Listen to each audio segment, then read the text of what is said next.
Good evening, folks, and hope you had a happy new year, just as much as I did, an interesting one.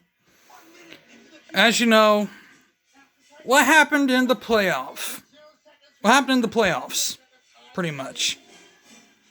Well, we all know what happened to that team up north, Michigan. I mean, they came to play. Hats off to them. They played a pretty damn good game. They scored the same points they did against Ohio State. They're just like they were in all their other games, a second half team. The only problem is, they never led the game. They never led once. Not once did they ever lead in that game. They trailed the entire game and lost 51-45. Now, as of Ohio State, totally different ball game. Ohio State literally had Georgia on the ropes the entire game. I mean, 2-minute warning plays, pretty much, is why Ohio State pretty much was in this game. I mean, they literally played their lights out. I mean, I don't know where that team was when they played Michigan. I mean, they could have played like that against Michigan. If they could have played like that against Michigan, the score probably would have been a different ball game instead of 45-23. I can tell you that much. It would have been probably a different ball game. By all means. I mean, these guys literally played like they really wanted to win the game. I mean, literally. They played like they wanted to win the game.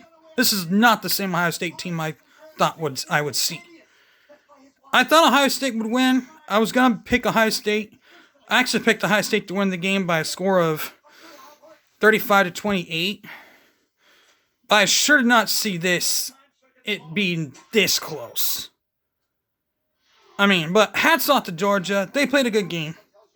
But we're going to go to the stats on both teams, on both games, of why both Michigan failed and why Ohio State failed. Well, first off, defense. Michigan's defense literally was trash from the beginning. They came up flat. They started out flat and just stayed flat the entire game. Second half, I mean, they were down 21-3 at one point. Then field goal right before half, they tacked that on to make it 21-6. And then, as Michigan normally is, a second half team, they pretty much all tacked on some points. But anytime Michigan got some kind of good rhythm going, TCU would have an answer.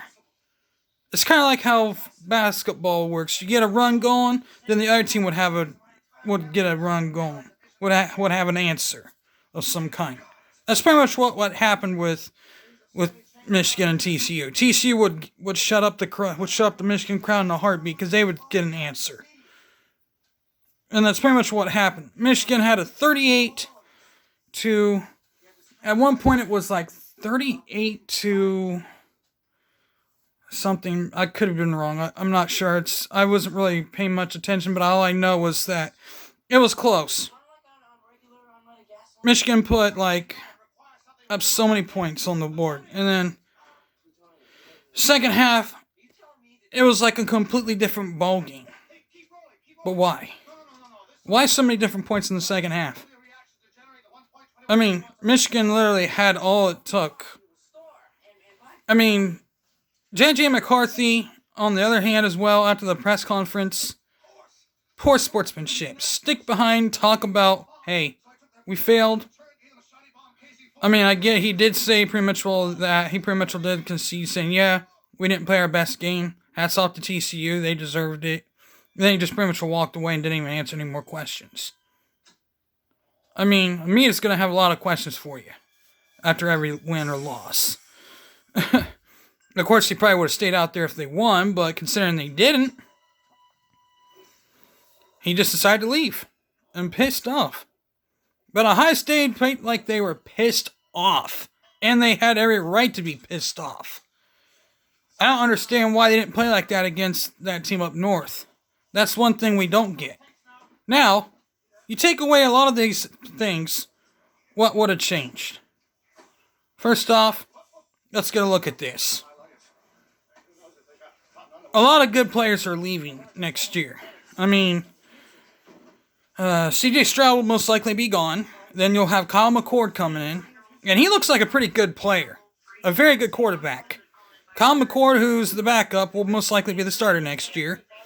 Devin Brown, I'm not sure how long Kyle McCord will be around. He might be gone after next year. I'm not sure. But he's been there for a while, so he'll most likely be gone next year. He'll go to the pros, maybe. Maybe not.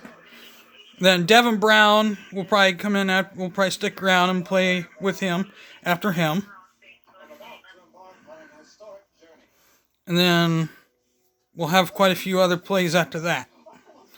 I mean, we got some pretty good talent coming in. We got some talent coming in. I mean, Ohio State is pretty good. That team up north, I mean, you gotta say hats off. You gotta say hats off to those guys. But he says, we'll be back. But J.J. McCarthy says, we'll be back. Well, we have you at your place. I will say. But you better come and have a better game. And as of Ohio State, their defense failed again. They gave up too many big plays. That's the thing that has haunted Ohio State for so long. Defense. They gave up too many big plays. Now, as of this game against Georgia, they gave up way too many big plays. Now, if they would have played a little bit better, kind of like they did there for a little bit, they probably would have won that game. Now, as of the field goal, they would have passed the ball a little more closer towards the end there instead of running the ball. Now, don't get me wrong, C.J. Stroud did what he could do. All he could do. I'm not saying C.J. Stroud was terrible at all. He did what he could do. Now, C.J. Stroud, all he had to do, run the ball around the corner and try to get a first down. Anytime there's an opening, run. Don't pass the ball. If there's something not there, run. Run the ball. He did what he could do. But if you don't see anything, run.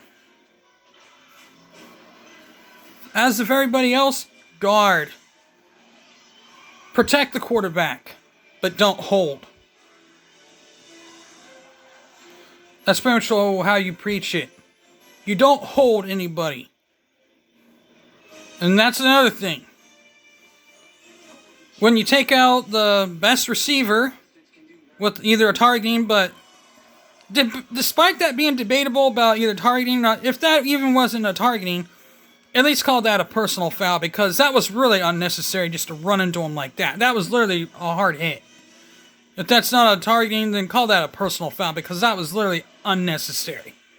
You never should have hit him like that. That's unnecessary.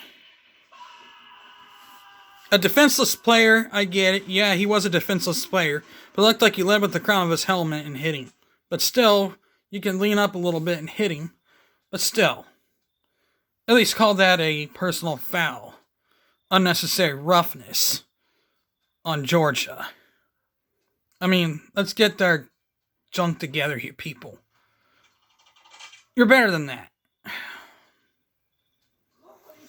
Now, and then, touchdown, Ohio State wins it.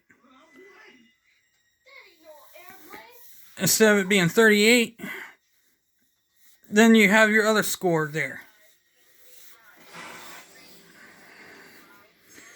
That there would be 38. That part there, 38. That part there would make it 45. That touchdown there, that touchdown would have made it 45. So technically this final score would have been 45-42. So, you got a pretty good chance of winning it there.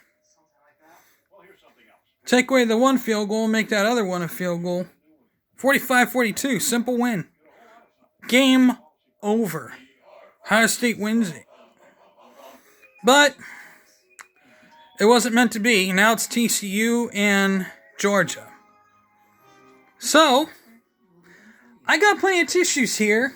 As a matter of fact, I got tissue here for you Michigan fans if you want any. And I got plenty more for you. With that being said, hit the like button, hit the bell for notifications. And with that being said, I'm out of here. Peace.